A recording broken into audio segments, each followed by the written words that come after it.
السلام علیکم و جان رحمت الله و برکاته. الله و برکاته. استاد بفرمایید یک خدا. سوال داشتم. اوید حق الحمدلله روزای نزدیک که تقریبا 15 روز پیش فرزندم تولد شد. بعد روز هفتم سنتی خواستیم که نام گذاریم از اون گفته. بعد بین من و پدر و مادرم یک نفهمی در بین شد. همه خواستم که سنتی شود، یعنی که از اونش رو خودم ادا کرد. لیکن وقتی که من از اون گفتم نام کودک رو گذاشتم، شخصا مادرم از من خفه شدن، گفتن که تو ناحرمتی میکنی، چون که تو از ما مسئولیت نپرسیدی، باید پدری خودت میگفتی که از آن میگفتم. بین ما از آخرین خفگی شد. من همین میخواستم فهمم در همین حالت من خطایی کردم که کاری درست کردم. از آن روزی هفتم گفته نمیشد. از آن لحظه ای که به دنیا آمد گفتم در حال، چون که الکی این کودک ضربه را خورد. یعنی اولین شده شیطان زد، کودک گریه کرد تولد شدن زمان. ضربه شیطان شد. ما ضربه معنوی میدیم. اون ضربه مادی زد، ما ضربه معنوی میگوییم. وقتی که از آن میگوییم شیطان میگریزد و این بسیار ضربه چندین کرات وزنین و جوابی بسیار محکم علیه شیطان است. از آن بنابراین از آن روز هفتم نمیگوید، از آن همون لحظه ای که به دنیا آمد همون لحظه میگوید. این مسئله اول. اما مسئله نامگذاری هم سنتش روز هفتم شرط نه. پیامبر صلی الله علیه و سلم که امشب من یک پسردار شدم، نامش به نام پدرم ابراهیم گذاشتم. پدرم به معنای او 40 پشت بالا پدرشان حضرت ابراهیم علیه السلام است. با نام پدرم نامگذاری کردم گفتم.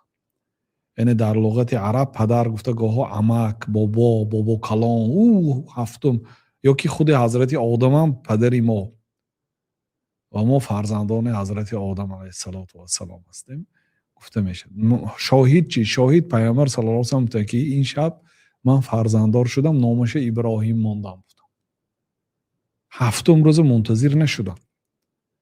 ولی اگر نام براتون مشکل باشد، یعنی تا هفتم روزه این آخرین مهلت برای نامگذاری، چون که 7 روز نام یافته نتونستید مثلا، میلش 7 روز. اینه که این خیلی نه که باید روز هفتم منتظر شوید و سنتی گفتگی گپ نه. نوت اون آدمو حالی فرزندش به دنیا آمده، نامش تیار، همین که تولد شد نام ماندن گرفت، هیچ گپی ندارد. اما مسئله مادر ناراضی شدن، اصلا نامگذاری به کودک این وظیفه پدری کودک است. یعنی این حقی پدر است.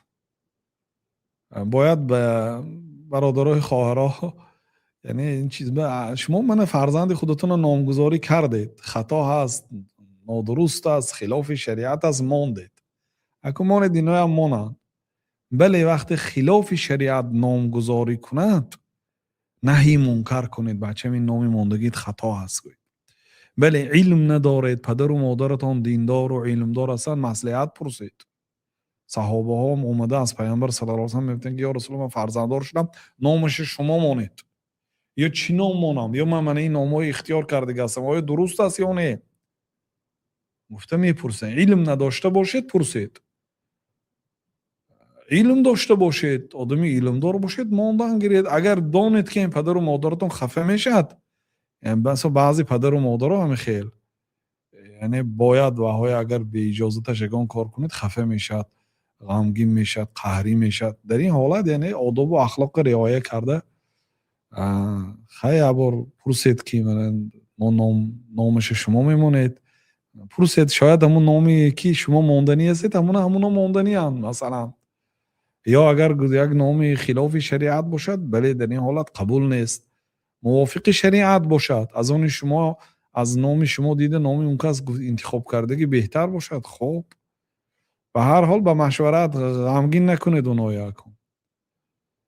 لیکن دیده میشد اگر یکی ناحق باشد یکی حق باشد، شریعت همیشه جانبی حق است و کسی نباشد. лекин аслан ҳақ ҳаққи падари кӯдак ҳамон одам номемонад. бале ягон ҷои нофаҳмош бошад пурсед бародар. тамом устод, ҷазакаллоҳу хайран. ҷавоби шумо кати саволам ҷавобашро ёфтам. гӯед ҳамон Шумо як ном барои шунавандагон як чӣ бошад? аҷибаи ҳамин ҳолат ҳамин чӣ буд, ки номи кӯдака номи мехостагии модарам монде. чӣ Номашро монде? модарам интихоб кард. муҳаммад монде номаша. беҳтарин ном. беҳтарин ном монде.